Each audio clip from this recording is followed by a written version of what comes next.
दोस्तों, सनातन धर्म में पूर्णिमा तिथि का अत्यधिक विशेष महत्व होता है। दोस्तों, शास्त्रों में कुछ ऐसी पूर्णिमा है जिनका महत्व बहुत ज्यादा है, जिसमें विशेष है माघी पूर्णिमा, कार्तिक पूर्णिमा, सावन पूर्णिमा, अगहन पूर्णिमा। ये सारी पूर्णिमा बहुत महत्वपूर्ण है। इससे भी अधिक माघ मास की पूर्णिमा व्रतदान और संकल्प के लिए सबसे श्रेष्ठ पूर्णिमा मानी जाती है। जहां एक और शरद पूर्णिमा लक्ष्मी प्राप्ति का विशेष दिन है, उसी तरह फाल्गुन मास की पूर्णिमा श्री हरि विष्णु की आराधना के लिए खास दिन है। इस तिथि पर स्नान दान और जप को बहुत पुण्य फलदायी बताया गया है। फाल्गुन पूर्णिमा पर स्नान का विशेष महत्व बताया गया है। दोस्तों, यह पूर्णिमा साधारण पूर्णिमा नहीं होती। हिंदू धर्म में पूर्णिमा को पुण्यतिथि कहा जाता है। ऐसी मान्यता है कि जो भी हिंदू धर्म के व्यक्ति हैं, उनको दो तिथियों को कभी नहीं भूलना चाहिए, पहली अमावस्या और दूसरी पूर्णिमा। तो दोस्तों, आज की इस वीडियो में हम जानेंगे फाल्गुन पूर्णिमा 2024 में कब है, 24 मार्च या 25 मार्च। जाने पूर्णिमा की सही तारीख, शुभ मुहूर्त और महत्व, और चंद्रोदय का सही समय क्या है, तो कब मनाई जाएगी फाल्गुन पूर्णिमा 2024 और कब रखा जाएगा। फाल्गुन पूर्णिमा 2024 का व्रत क्या होगा, राहु काल का समय, अभिजीत मुहूर्त, पूजा विधि, इस दिन क्या करें क्या नहीं। दोस्तों, वीडियो को शुरू करने से पहले अभी तक आपने हमारी वीडियो को लाइक नहीं किया है तो वीडियो को लाइक करके हिंदू रिलीजियस टेल्स चैनल को सब्सक्राइब अवश्य कर ले, और हाँ, पास वाले बेल आइकन का बटन अवश्य ही दबा दें। आइए सबसे पहले जानते हैं पूर्णिमा के कुछ नियमों के बारे में, फिर उसके बाद जानेंगे पूर्णिमा तिथि कब है, स्नान दान का शुभ मुहूर्त। दोस्तों, पूर्णिमा तिथि एक ऐसी तिथि है जिसका इंतजार आज ही से नहीं, हमेशा से किया जाता है। कारण भी है कि पूर्णिमा तिथि पर लक्ष्मी आराधना करने से बहुत जल्दी सफलता मिल जाती है। कहा जाता है कि लक्ष्मी और चंद्रमा आपस में भाई है, भाई बहन का संबंध है, क्योंकि दोनों की उत्पत्ति समुद्र से हुई है। और पूर्णिमा यानी कि चंद्रमा जिस दिन पूर्ण कलाओं के साथ होते हैं, उस दिन यदि हम लक्ष्मी जी की आराधना करते हैं तो दोस्तों, वह इतनी प्रसन्न होती है कि धन संपदा से भर देती है। और धरती के लोकवासियों को भगवान विष्णु ने भी कहा था कि आज के दिन मेरे साथ जो लक्ष्मी आराधना करेगा, आराधना के उपरांत देव के दर्शन करेगा, उन्हें अर्घ्य प्रदान करेगा, उनके जीवन में हर प्रकार से सुख और समृद्धि प्रदान करेंगी। दोस्तों, पूर्णिमा के व्रत में आपको क्या करना है कि जो लोग व्रतधारी हैं उनको नमक का त्याग करना है। शाम को चंद्रोदय के बाद अर्घ्य वगैरह दे देना है, और अर्घ्य देने के बाद ही आपको मीठा खाना खाना है। मीठा, और बहुत सारे लोग फल खा करके रहते हैं, और बहुत सारे लोग ऐसे भी व्रत रखते हैं। तो पूर्णिमा के व्रत में बस यही नियम है। आइए जान लेते हैं पूर्णिमा का व्रत कैसे और किस प्रकार किया जाता है। फाल्गुन मास में पूर्णिमा का महत्व अश्वमेध यज्ञ करने के बराबर बताए गए हैं, और माघ पूर्णिमा के दिन दान करने से आरोग्य के साथ सुख सौभाग्य की भी प्राप्ति होती है। आज के दिन हमारे देश की सभी पवित्र नदियों में स्नान करने के लिए लोगों की भारी भीड़ उमड़ती है। खासकर प्रयाग में माघ स्नान को बहुत ज्यादा पुण्यदायक बताया गया है। कहा जाता है कि अगर आप प्रयाग के संगम में माघ मास में 3 बार स्नान करते हैं तो आपको वह पुण्य मिलता है जो 10,000 अश्वमेध यज्ञ करने से भी नहीं मिलता। तो आपको बताते हैं, मान्यता है कि फाल्गुन पूर्णिमा के दिन सभी देवी देवता पृथ्वी लोक पर आते हैं और नाम करते हैं। इसलिए आज के दिन पवित्र नदी में स्नान अवश्य करना चाहिए। अगर ऐसा करना संभव न हो तो नहाने के पानी में ही गंगा जल मिलाकर और मां गंगा का ध्यान करके आपको इस जल से स्नान करके सूर्य देवता को अर्घ देना चाहिए। आज के दिन जितनी भी गृहिणियां हैं अपने घर की सफाई झाड़ू खुद ही करेगी, और नहीं कर सकते तो आप मेड के आने से पहले घर की दहलीज और मंदिर की साफ सफाई खुद कर ले। यह बताने की आवश्यकता नहीं है, आपको करना जरूरी है। ध्यान रखें, ये सारे काम करके नहा लीजिए, नहा करके और आप अपने घर के मेन द्वार पर स्वास्तिक बना लीजिए। उसके बाद आप अपने घर में साधारण पूजा पाठ करते हैं भगवान विष्णु, माता लक्ष्मी जी की। वो पूजा आप लोग जरूर कर लीजिएगा। भगवान विष्णु और माता लक्ष्मी की पूजा यदि पूर्णिमा के दिन होती है तो साक्षात मां लक्ष्मी का वास होता है। एक बात बता दूं आपको, बहुत पुरानी है लेकिन बहुत ज्यादा जरूरी है कि जिन घरों में पूर्णिमा के दिन एक छोटा सा हवन होता है, कुछ भी मत करिए, कोई कथा कोई पूजन मत करिए, लेकिन केवल आप छोटा सा हवन हो, तो उस घर में कभी दरिद्रता प्रवेश नहीं करती है। कितनी भी दरिद्रता हो, पूर्णिमा को यह आप लोग अवश्य करिएगा। छोटा सा यदि संभव हो तो हवन नहीं कर पाए, कोई बात नहीं, इसके लिए भी बहुत सारे नियम बता देता हूं आपको। क्या करना है कि भगवान विष्णु जी, माता लक्ष्मी जी की पूजा आप लोग बहुत अच्छी तरह से कर लीजिएगा। फूल, अक्षत इत्यादि लगाकर, और कलयुग में संकट टालने वाला सत्यनारायण व्रत होता है।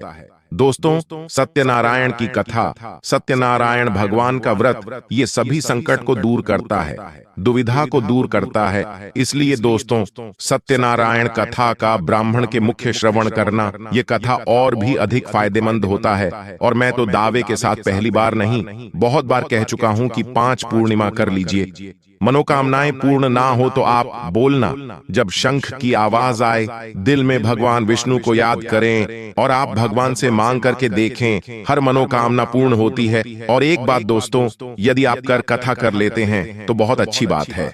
अगर आप नहीं कर सकते तो कहीं से भी सुन लीजिएगा, और नहीं तो एक कथा की पुस्तक आप अपने पास जरूर रखा करिए। तो यह काम आप सभी को जरूर कर लेना है। आज के दिन ध्यान रखें, अपने घर की सफाई जरूरी है, विशेषकर मुख्य द्वार की सफाई जरूरी है। और क्या करना है तो आज खीर अपने घर में जरूर बनाएं। आप लोग खीर बनाकर यदि संभव हो तो आपको जरूरतमंद को भी दान कर सकते हैं, खुद भी खा सकते हैं। खीर बनाना ही, आपकी रसोई में खीर का पकना ही बहुत शुभ होता है। तो आज ये काम आप लोग जरूर कर लीजिएगा।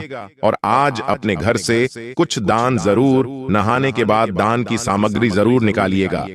दोपहर में भी निकाल सकते हैं। तो दान की सामग्री आप पूरे परिवार समेत कुछ न कुछ दान निकालिएगा, और निकाल कर आप ले जाकर कि कहीं भी मंदिर में या जरूरतमंद को दीजिएगा। देखिए, 2 तिथियों पर मैं बहुत ज्यादा इस बात को आपको समझाता हूं कि आप लोग दान जरूर करिए। 2 तिथियों पर आप और कभी करें ना करें, लेकिन इन 2 तिथियों पर किया गया दान जीवन से हर कष्ट दूर करता है, क्लेश दूर करता है, तकलीफें दूर होती हैं, धन कम हो या अधिक हो। यदि व्यक्ति चैन की नींद लेता है तो वह सबसे खुशनसीब इंसान है। दोस्तों, आप लोगों को सुख और शांति के लिए घर में दरिद्रता का प्रवेश कभी ना हो, बस इतने काम करते रहे। जो नियम मैं पूर्णिमा का बताता हूं उसको करते रहिए। तो क्या करना है दोस्तों, तो आज के दिन सुहागिनों को ध्यान रखना है कि बाल नहीं धोना है। अब जैसे पूर्णिमा के दिन पीला सिंदूर नहीं लगाया जाता है। और दोस्तों, आपको एक बात और ध्यान रखना है, आज पूर्णिमा के दिन माता लक्ष्मी के लिए आपको एक छोटा सा हवन जरूर करना है। आप ओम नमो भगवती पद्मावती इस मंत्र से भी कर सकते हैं, या मंत्र नहीं बताता हूं क्योंकि हर कोई अपना अलग मंत्र का जाप सकता है। एक माला किसी भी मंत्र से मां लक्ष्मी का हवन करें, इससे घर से दुख दूर होता है, परेशानियां दूर होती हैं। लोग सोचते हैं कि मां लक्ष्मी के हवन से केवल और केवल पैसा आता है, लेकिन ऐसा कुछ नहीं है। जो बेरोजगार है उनको नौकरी मिलती है, व्यवसाय नहीं चलता है उनका व्यवसाय चल जाता है। तो यह पूर्णिमा का नियम है।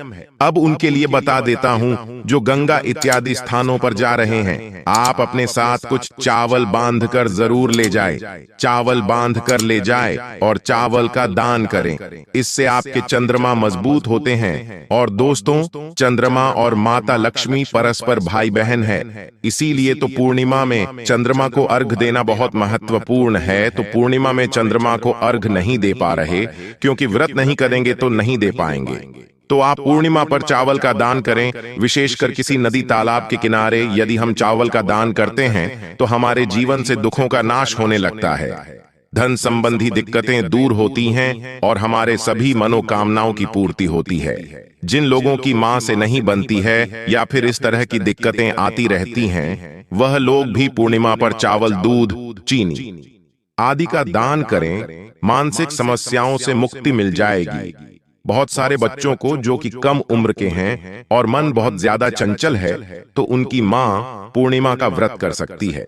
लेकिन आप होलिका दहन के बाद करिएगा और पूर्णिमा का व्रत करने से बच्चे का मानसिक संतुलन होता है, वह सही होगा। दिमाग से जो भी दिक्कतें हैं वो दूर होती हैं। इतना महत्वपूर्ण है। पूर्णिमा का व्रत करने से अकाल मृत्यु से भी व्यक्ति को रक्षा होती है। अकाल मृत्यु से व्यक्ति बच जाता है। पूर्णिमा का समय, नियम, सब कुछ मैंने आपको बता दिया।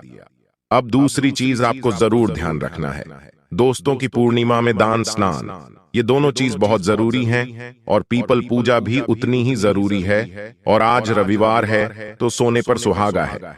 देखिए, आज के दिन रविवार है तो आज के दिन पीपल की पूजा नहीं की जाती है, तो आप एक दिन पहले शनिवार के दिन पीपल के पेड़ की पूजा कर लीजिएगा, परिक्रमा जरूर करिएगा। देव वृक्षों की परिक्रमा करने से कहा जाता है पग पग जैसे आप चलते हैं वैसे ही आपके लिए सुख के द्वार खुलते हैं। केवल जो देव वृक्ष है उनकी परिक्रमा कर लीजिए। तो आज पीपल की परिक्रमा करिएगा, मीठा जल चढ़ाइएगा, थोड़ा सा गुड़, शहद या चीनी मिला दीजिएगा, चीनी और थोड़ा पानी मिलाकर चढ़ा दीजिएगा। आज के दिन जिनके ऊपर शनि की 7.5 ढैया है वो लोग अपनी ढैया 7.5 से मुक्ति के लिए आज पीपल के नीचे खड़े होकर के 3 बार हनुमान चालीसा का पाठ करेंगे। आप लोग 3 बार हनुमान चालीसा का पाठ करें और कोशिश करें कि पीपल को स्पर्श करते हुए आप हनुमान चालीसा का पाठ करें।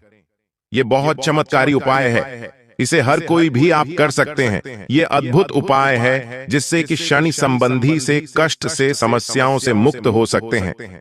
दोस्तों आइए अब जानते हैं पूर्णिमा तिथि कब से शुरू हो रही है।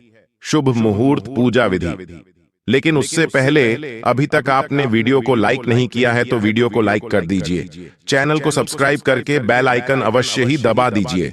दोस्तों इस बार पूर्णिमा तिथि प्रारंभ होगी 24 मार्च रविवार की सुबह 9:56 से और समाप्त होगी 25 मार्च सोमवार की दोपहर 12:30 पर। जब भी पूर्णिमा तिथि 2 दिन तक रहती है तो ऐसे में व्रत उस दिन रखना चाहिए जिस दिन रात को चंद्रोदय के समय पूर्णिमा तिथि भी विद्यमान हो। ऐसे में पूर्णिमा तिथि का व्रत रखा जाएगा 24 मार्च रविवार को और इसी दिन होलिका दहन भी किया जाएगा और उदय तिथि के अनुसार 25 मार्च सोमवार को पूर्णिमा का स्नान दान किया जाएगा, क्योंकि इस दिन दोपहर के समय पूर्णिमा तिथि समाप्त हो रही है। ऐसे में रात के समय चंद्र देवता की पूजा का शुभ मुहूर्त प्राप्त नहीं होगा और 25 मार्च सोमवार को ही रंगों के त्योहार होली भी मनाया जाएगा। चंद्र ग्रहण का सूतक 9 घंटे पहले लग जाता है और इस बार जो चंद्र ग्रहण है वह 25 मार्च को सुबह 10:23 से प्रारंभ होगा और दोपहर 3:02 पर समाप्त हो जाएगा। क्योंकि यह चंद्र ग्रहण जिस समय लगेगा उस समय हमारे देश में दिन का समय होगा। ऐसे में विदेशों में तो यह ग्रहण दिखाई देगा, लेकिन हमारे देश में इस ग्रहण का कोई भी प्रभाव नहीं होगा। चंद्र ग्रहण के बारे में और अधिक जानने के लिए हमारे चैनल पर अपलोड वीडियो को आप जरूर देखिएगा। अब जानिए पूर्णिमा के व्रत और स्नान दान वाले दिन रहने वाले शुभ मुहूर्तों के बारे में। 24 मार्च रविवार को यानी पूर्णिमा के व्रत वाले दिन सूर्य सुबह 6:30 पर और सूर्यास्त होगा शाम 6:35 पर। इस दिन ब्रह्म मुहूर्त का समय सुबह 4:54 से 5:42 तक रहेगा और अभिजीत मुहूर्त चौकी दोपहर 12:08 से 12:57 तक रहेगा। इस मुहूर्त में श्री सत्यनारायण भगवान की पूजा करने या कथा करने से बहुत पुण्य मिलता है। यह बहुत ही शुभ मुहूर्त माना जाता है। किसी भी उपाय को करने के लिए या दोपहर के समय अपने आराध्य देवी देवता का ध्यान करने के लिए चंद्रोदय का समय इस दिन शाम 5:49 पर होगा। इस समय के बाद जब कभी भी चंद्र देवता की पूजा करके अपना उपवास खोल सकते हैं और राहु काल का समय पर शाम 4:30 से 6 बजे तक रहेगा। अब जानिए 25 मार्च सोमवार के दिन रहने वाले शब्दों के बारे में। तो इस दिन सूर्योदय सुबह 6:29 पर और सूर्यास्त होगा शाम 6:36 पर।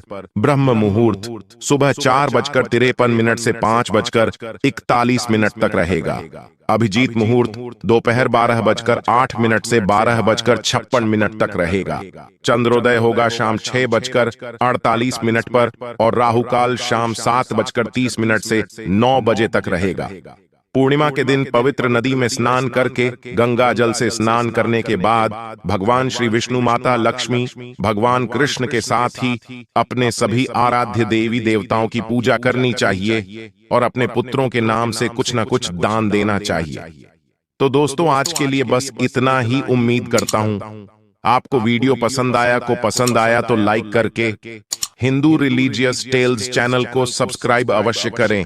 मिलते हैं अपने अगले वीडियो में, तब तक के लिए नमस्कार। जय जय श्री राम। हर हर हर महादेव।